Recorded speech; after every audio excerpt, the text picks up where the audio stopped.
Rekaman dua orang tentara Rusia menyerang kerumunan militer angkatan bersenjata Ukraina viral di media sosial Telegram pada Selasa 11 April 2023.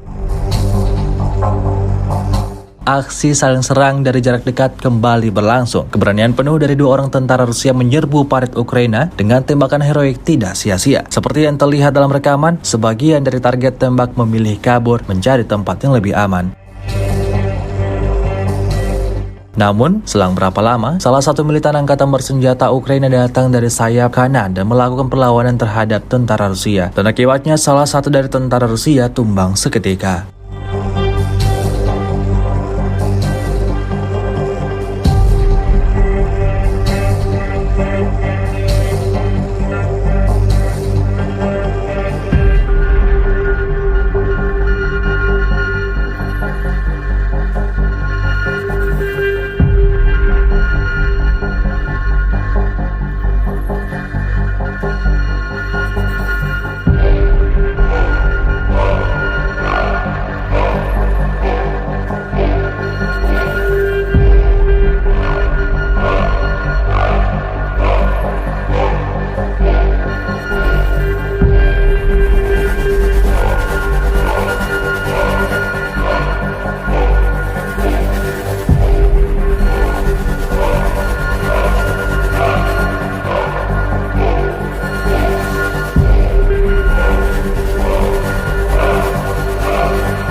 Terima kasih sudah nonton.